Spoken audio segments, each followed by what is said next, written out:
सो जय हिंद everyone, I hope you guys are doing well. तो आपने श्रेयस की पोस्ट देखी होगी, तो श्रेयस आज एकेडमी आया हुआ है। Shreyas has just got recommended from 4 AFSB Varanasi. ये इसका थर्ड अटेम्प्ट था ये इसका। एंड इससे पहले भी ये 2 SSB के लिए गया था, जहां पर अलग अलग चीजें मिली। He saw screen outs, he has seen conference outs, and finally he has got recommended for 150 NDA course. तो today we just try to understand कि इस बार SSB में क्या हुआ, और उसके अलावा what was the things he has learned from here which has helped him, और currently हम लोग क्या कर रहे हैं। तो बताओ श्रेयस भैया, कैसा था इस बार इंटरव्यू का experience? So my interview went for a very short period of time. It was just for 20 minutes. 20 minutes. Yes, sir. And the things he asked was not from my PAQ at all. Just the things he asked was where I am from and further what I am doing right now, which I was pursuing BTech. So further he just asked me technical questions regarding drones, AIs, and also there was one question as well. He asked me what are the 15 OLQs. तुमने रट्टे मार रखे थे? No sir, I did not know them. Of course, I was not able to remember them at that point of time as well. So I just told him that I cannot. क्या जब हम course कर रहे थे हम 15 OLQs याद करते थे? No sir, आपने बस ये समझाया था कि ये इंसान के अंदर खुद से होते हैं, बस उनको इम्प्लीमेंट करना, दिखाना होता है बस वहाँ पे जाके, SSB में जाके। तो करेक्ट, मैं आपसे बार बार बोलता हूँ, जो 15 OLQs होते हैं, एक तो इनके रट्टे मारो, फिर लिखो ये क्वालिटीज मेरे, ये सब एग्जिस्ट करती हैं हम सब में। अब पॉइंट ये SSB में आप इनको दिखा पाते हो कि नहीं, और अगर आप इनको दिखा पा रहे हो, कितनी डिग्री में दिखा पा रहे हो, हार्ट की क्वालिटी, जो अलग अलग हमारे OLQs होते हैं। सो अगेन ही वाज, इसने याद नहीं करे हुए थे, पर जब बोर्ड प्रेसिडेंट ने ही इनका इंटरव्यू लिया, तो ही वाज टेलिंग, क्या बोला आपने उनको, आप ही बताओ। I can't remember right now. Instead of mugging all of the qualities, a person should have in them.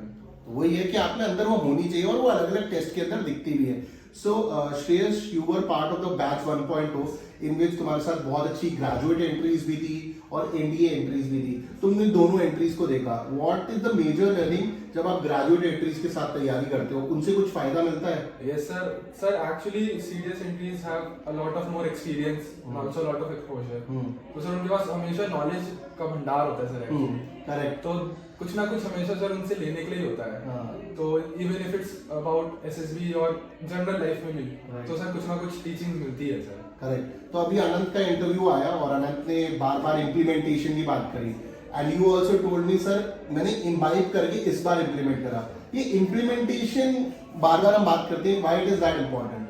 Sir basically ये मक्खी घूम रही है, सॉरी अबाउट दैट। हाँ, basically if you talk about sir GTO itself, GT task, sir उसमें हमको basically अगर आप पे आइडियाज आ रहे हैं, लेकिन एंड में आप उनको बता नहीं पा रहे हो, उनको अच्छे से बिल्कुल इम्प्लीमेंट नहीं कर पा रहे हो, वहाँ पे शो नहीं कर पा रहे हो कि आइडियाज क्या आ रहे हैं और किस वे में इनको परफॉर्म करना है, तो सर उसका कुछ फायदा नहीं होगा, वो आपको वो SSR को दिखेगा नहीं।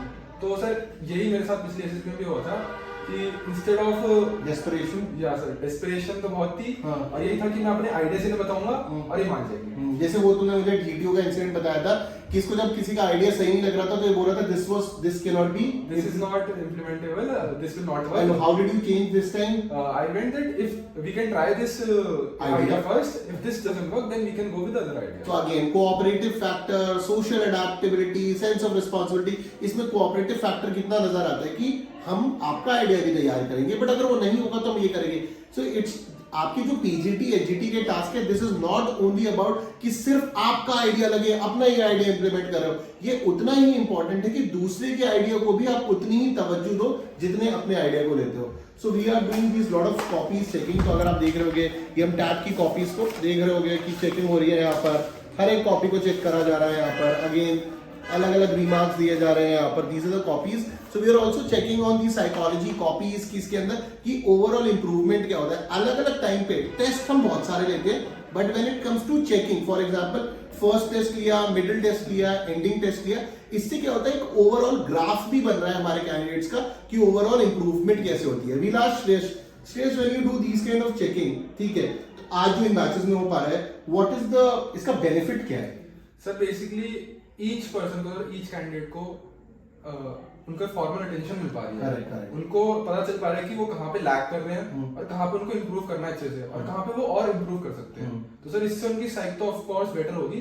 फर्दर सर उनको आगे अलग अलग चीजें इंटरव्यू में भी हेल्प ही करेगा, और या सर दैट्स इट। तो वही है, तो ये बेसिकली आपकी साइको में बहुत हेल्प करता है।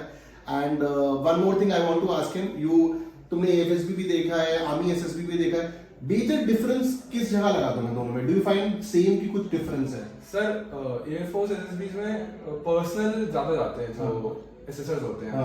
इंटरव्यू में भी पर्सनल क्वेश्चन ज्यादा होते हैं। मैं एक्सेप्शनल हूं शायद, but usually sir they go all around families, friends weaknesses. Army SSB में सर दे गो अराउंड ओवरऑल नॉलेज कि तुम पे पूरी कॉम्पैक्ट नॉलेज कितनी है तुम्हारे पास्ट के बारे में, तुमने जो चीजें करी हैं उसके बारे में, और फर्दर फ्यूचर के बारे में भी। Do you think that GTO पे बड़ा फोकस होता है वहां पर? हाँ सर, वो जीटीओ पे sir high energy, yes sir, जोश वाले टाइप बेसिकली। ठीक है, तो जोश बहुत चाहिए होता है। वी आर नॉट सेइंग ये कोई जनरलाइजेशन नहीं है, ऐसा भी हो सकता है आर्मी में सेम हो, बट जो कैंडिडेट्स इतने सारे रेकमेंड हुए हैं मेरे स्टूडेंट्स, या फिर जो मैंने बाकी कैंडिडेट्स की बात करी है जो आईएमए ओटीए में, दी जनरली टेल सर एएफएसबी में साइट पे बहुत फोकस है। अगर हमारा 1 घंटे का इंटरव्यू चलता है तो फ्रेंड्स, रिलेटिव, फैमिली, पेरेंट्स पर बहुत बात करी जाती है, but when it comes to the army SSB आए हो, वहां पर फैमिली पर बात करी जाएगी, पर 15-20 मिनट करंट अफेयर्स पर बात करी जाएगी, अलग अलग पैरामीटर्स पर बात करी जाएगी। जीटीओ पे बड़ा फोकस होगा वहां पर, तो that's what which comes out. और I just wind it up, यहाँ पे श्रेयस ने हमें काफी सारी चीजें बताई हैं, and he was part of batch 1.0, और इसका मैंने इंटरव्यू भी लिया था, तो इसका I think it's a long interview. And how was the interview जो हमने लिया था और जो तुमने बोर्ड में फेस करा? सर योर इंटरव्यू सर, आप तो सर डीप पे डीप जा रहे थे, उससे इंसाइट्स मिल रही थी कि सॉलिड के इंट्रोस्पेक्शन कितना ज्यादा अच्छा करा, काउंटर क्वेश्चंस कितने प्रिपेयर सर, बेसिकली कि इसके बाद क्या क्वेश्चन आ सकता है, इसके बाद क्या क्वेश्चन आ सकता है। When I went there sir, questions were like so easy, they were like top से चले गए कि हाँ ऊपर से पूछ लिया एक बारी फॉर्मेलिटी के लिए, बस they did not go deep very much. They were like okay we get your point, we understand that you are saying this, we get your information, further will move on the next question. तो तुमको लगता है कि जो इतना हम deep करते हैं ये नहीं करना चाहिए? नहीं सर, ये सर बहुत ज्यादा बेनिफिशियल है सर, इंटरव्यू पे नहीं सर, अपने पीआईक्यू फिलिंग पे भी, एसडीटी पे भी सर काफी ज्यादा हेल्पफुल होगा कि आपको अपने बारे में ही पता चलेगा। Correct. Even if you did something in the past, why did you do it? Right. If you are going to do something in the future, why are you going to do it? So sir you will know that eventually. तो again same thing, इसीलिए dig deep करते हैं, and काफी ज्यादा grilling हो जाती है। And Shreyas का इंटरव्यू तो one of the most legendary interviews है, मॉक इंटरव्यू नहीं हुए हैं, ठीक है। एंड करंटली भी जो मेरा बैच अभी चल रहा है उसमें भी इंटरव्यू चल रहे हैं। वंस द इंटरव्यू फिनिशेस वो बोलते हैं सर अभी आप देखना, तो मैंने कुछ वीडियोस डाले भी हैं, 2-3 कैंडिडेट्स के और वीडियोस आएंगे, वो एनालिसिस करेंगे। तो पैटर्न जो बेसिकली हम फॉलो कर रहे हैं कि इंटरव्यू खत्म हो जाता है, इंटरव्यू के बाद मैं इनको 2 पेजेस देता हूं जो तुमको भी मिलते थे, रिमेंबर, और ये पूरा उसमें लिखते थे हमारे इंटरव्यू में क्या हुआ। तो उसके बाद जैसे इस करंट बैच में ये चल रहा है, उसके बाद वो पूरा लिखते हैं, लिखने के बाद they go to the class and then they talk about it, what happened in the interview, how was it, where did they lack. I think in the previous one also we did the same, इनका batch में तो हुआ ही था, and in the coming batches. So that's a great exercise, क्योंकि आपके जो interview में हुआ है वो दूसरे से डिफरेंट होते हैं, तुम बहुत सीखते हो दूसरे से कि यार ये गलती इसने करी है, ये हमको नहीं करनी है। तो अप्रोक्सीमेटली अगर अब तुम 40-45 लोगों को सुनोगे कि मुझसे ये पूछा गया, ये क्वेश्चन पे मैं अटका, तो आई थिंक एक तुम खुद हो और तुम 40 लोगों को और सुन लो तो तुम्हारे और क्वेश्चन बनते हैं। Did it help you that exercise? Yes sir, actually interview sir 1 hour का होता है यूजुअली, उसमें सर ज्यादा से ज्यादा कितने क्वेश्चन पूछ सकते हैं। करेक्ट। लेकिन अगर सर ईच इंडिविजुअल की बात करें, 40 लोग हैं, कुछ क्वेश्चंस ऐसे होते हैं जो उनसे पूछे लेकिन आपसे नहीं पूछे, जो आपसे ही पूछे जा सकते हैं। करेक्ट। तो आपको और क्वेश्चंस मिल जाते हैं कि जिनके आंसर आपको ढूंढने हैं, और फर्दर वो अगर रियलिस्टिक भी इंटरव्यू पूछ ले तो फिर और ऑब्वियसली हेल्प। वही बात है, तो वही है कि अगर आपका 70-80% कंटेंट प्रिपेयर्ड है तो 20% के आंसर आप उस 70-80% डिराइव कर पाओगे। तो आपने इंटरव्यू दिया है और फॉर एग्जांपल 40-45 लोगों ने डिस्कस करा, तो 1 + 45-46 पीपल, तो आपके पास इतने क्वेश्चंस हो जाते हैं कि वो आपको सॉलिडिटी में, इंट्रोस्पेक्शन में हेल्प करते हैं, and they really help you out in the SSB, and that's what it really matters. So thank you Shreyas, and hopefully आपको काफी चीजें समझ में आई होंगी, एंड वंस अगेन कांग्रेचुलेशंस, ठीक है। Thank you very much for watching this video, और इस चैनल को डेफिनेटली सब्सक्राइब करें जिससे आपको इस तरह का कंटेंट मिलता रहे, और इसके साथ आप प्ले स्टोर से शौर्य और विवेक नाम का ऐप भी डाउनलोड कर सकते हैं, जहां पर आपको इस तरीके का डिफेंस का कंटेंट, एसएसबी का कंटेंट भी मिलेगा। जय हिंद।